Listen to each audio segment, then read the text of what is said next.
आज हम कक्षा 9वीं का क्षितिज हिंदी बुक से पाठ 4 का अध्याय पढ़ेंगे। नाना साहिब की पुत्री।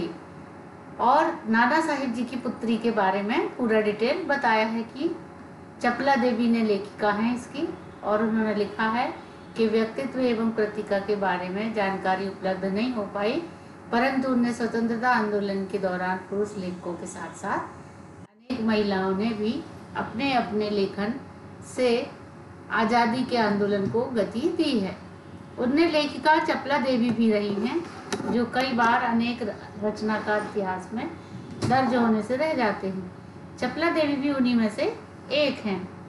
यह एक ऐतिहासिक सच्चाई है कि 1857 की क्रांति के विद्रोही नेता धुंधु पंत नाना साहिब की पुत्री बालिका मैना आज़ादी की नन्ही सिपाही थी, जिसे अंग्रेजों ने जलाकर मार डाला था। बालिका मैना के बलिदान की कहानी चपला देवी ने दर्शाया है। अब हम पढ़ेंगे मातृभूमि की स्वतंत्रता और उसकी रक्षा के लिए जिन्होंने अपने प्राण न्यौछावर किए, और जीवन का उत्कर्ष हमारे लिए गौरव सम्मान की बात है। गौरवशाली हिंदू विस्मृत परंपरा से किशोर पीढ़ी परिचित कराने के उद्देश्य से इस रचना को हिंदू पंच के बलिदान अंग से लिया गया, और इस हिंदू रचना को हिंदी गद्य के प्रारंभिक रूप को विद्यार्थी जान पाए हैं, इसलिए गद्य रचना को मुद्रण और वर्तनी में बिना किसी परिवर्तन के अविकल प्रस्तुत करने का प्रयास किया। पाठ का सार है 1857 ईस्वी में क्रांति के विद्रोह में असफल होने के बाद नाना साहिब कानपुर छोड़कर भाग गए। उनकी बेटी मैना ना ले जा सके वो कानपुर में भीषण हत्याकांड हुआ, और अंग्रेजों ने नाना साहिब के महल को कुछ किया, सारा लाटपाए महल को लूट लिया था। इसी के बारे में पूरा बताया। नाना साहिब की पुत्री का क्या हुआ उसके बारे में पूरा दिया। जब अंग्रेजों ने भस्म करने के लिए तोपें लगाई तो अत्यंत सुंदर बालिका आ गई। उसने महल पर गोले बरसाने से मना किया। सेनापति पूछने पर उसने बताया कि वह पुत्री मेरी सहेली है, वह उसी में प्रार्थना करती रही, इसलिए उसकी रक्षा होती रही, वह रक्षा चाहती थी। इससे पता चला कि नाना साहिब की पुत्री है। सेनापति ने कहा कि सरकारी नौकर होने के कारण आज्ञा को नहीं टाला जा सकता, पर उसकी रक्षा करने की जरूर कोशिश करेंगे। इसी समय जब वो आता है जनरल आउटर, तो वहां पर महल ना उड़ाए जाने के कारण पूछा कि सेनापति महल और मैना को छोड़ने की गुजारिश करने लगे। आउटरम ने उसे ठुकरा दिया और नाराज होकर वहां से चला गया, और जनरल लॉर्ड कैनिंग का तार आया कि महल को उड़ाने की बात कही गई। घंटे भर में तोपों से गोलों से महल उड़ा दिया गया।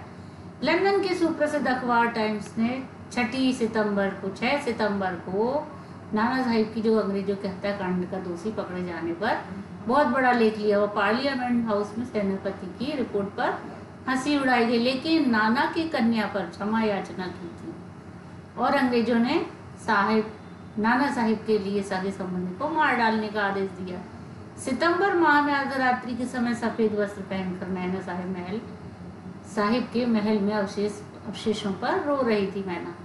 तब जनरल आउटरम पहुंचते ही उसे पहचान गए। उसे अंग्रेजों द्वारा के अनुसार कानपुर के किले में कैद कर दिया गया। उस समय महाराष्ट्रीय इतिहासवेत्ता चिटडवीस के पत्र बाखर में चप्पा की कानपुर किले में एकमात्र कन्या मैना को धड़कती आग में जलाकर भस्म कर दिया गया। नाना साहिब की पुत्री मैना भस्म कर दिए गई। अब इसके पाठ के शब्दार्थ हैं: पाषाण हृदय, पत्थर के समान कठोर हृदय, भीषण यानी भयावह भयानक डरावना, शस्त्र यानी हथियार, निरपराध यानी बिना अपराध किए हुआ, वास स्थान निवास स्थान, जहाँ हम रहते जैसे उसको निवास स्थान बोलते हैं, अल्पवयस्क कम उम्र या छोटी उम्र का, विध्वंस विनाश कर देना या नाश करना, फाटक यानी दरवाजा, जैसे हमारे घरों के दरवाजा उसे हम कभी कभी फाटक भी बोलते हैं, भग्नावशेष अवशेष खंडहर, प्रासाद यानी महल, और एक प्रसाद होता है भगवान का प्रसाद, लेकिन यहाँ प्रासाद महल बताया इसका। इतिहासवेत्ता इतिहास का जानकार। आगे हम प्रश्नों के अभ्यास के बारे में पढ़ेंगे बच्चों। बालिका मैना ने सेनापति हे को कौन कौन से तर्क देकर महल की रक्षा की लिए प्रेरित किया?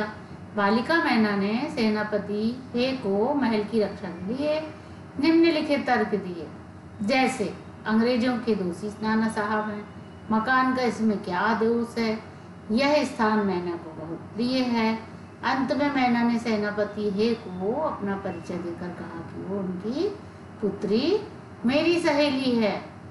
क्वेश्चन दूसरा, मैना जड़ पदार्थ मकान को बचाना चाहती थी पर अंग्रेज उसे नष्ट करना चाहते थे, क्यों? क्योंकि उत्तर है मैना अपने मकान को बचाना चाहती थी क्योंकि यह मकान उसे बहुत प्रिय था, यह उसकी पैतृक पिता की धरोहर थी।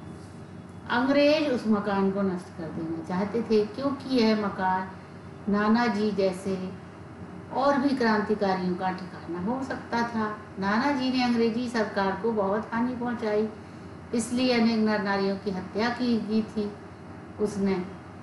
फिर है अब क्वेश्चन तीसरा, सर थॉमस हे के मैना पर दया भाव के क्या कारण थे? आंसर है मैना का करुणामयी मुख और उसके अल्पायु देखकर सेनापति हे को उस पर दया आई। वह उसकी पुत्री मेरी की सहेली भी थी तथा वह उसकी परिचित थी। चौथा प्रश्न है, मैना की अंतिम इच्छा की वह उस प्रसाद के ढेर पर बैठकर जी भरकर बोले, लेकिन पाषाण हृदय वाले जनरल ने किस भय से उसकी इच्छा पूर्ण न होने दी? आंसर है मैना के प्रार्थना करने पर भी जनरल ने उसे अपने प्रसाद के ढेर पर रोने भी नहीं दिया था। यानी अपने महल पर ढेर होने के बाद भी, समाप्त हो जाने के भस्म हो जाने के बाद भी उसने रोने नहीं दिया था, क्योंकि नाना साहब अंग्रेजी सरकार के दोषी थे और उनके किसी भी साथी या रिश्तेदार को छोड़ना भविष्य के लिए खतरनाक सिद्ध हो सकता था, इसलिए अंग्रेजों को भविष्य के इस खतरे से भय रहा। क्वेश्चन 5 है, बालिका मैना के चरित्र की कौन कौन सी विशेषताएं आप अपनाना चाहेंगे और क्यों? आंसर है मैना की चारित्रिक विशेषताएं, मैना एक वाक चतुर बालिका थी।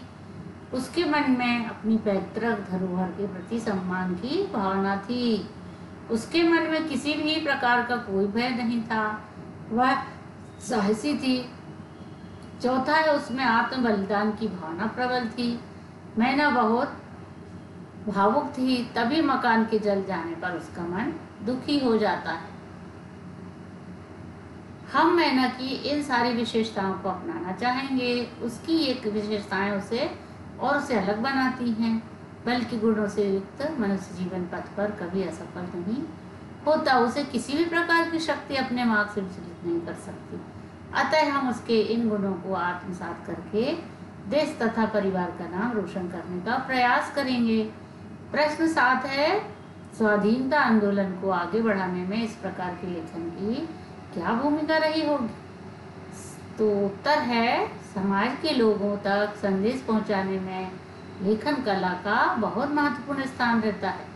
लोगों के मन में अंग्रेजी सरकार के प्रति आक्रोश की भावना जागृत हुई होगी तथा उन्हें मैना के बलिदान से देशभक्ति की प्रेरणा मिली होगी। क्वेश्चन 8 है, कल्पना कीजिए कि मैना के बलिदान की यह खबर आपको रेडियो पर प्रस्तुत करनी है। इन सूचनाओं के आधार पर आप एक रेडियो समाचार तैयार करें और कक्षा में भावपूर्ण शैली में पढ़ें। आंसर है, इस प्रश्न का उत्तर छात्र स्वयं दें। बच्चों, आपको ऑनलाइन कैसा लग रहा है पढ़ाई में? आप इन प्रश्नों का आंसर अपनी किताब कॉपी में हल करें और अच्छी तरह से पढ़ें। स्वस्थ रहें।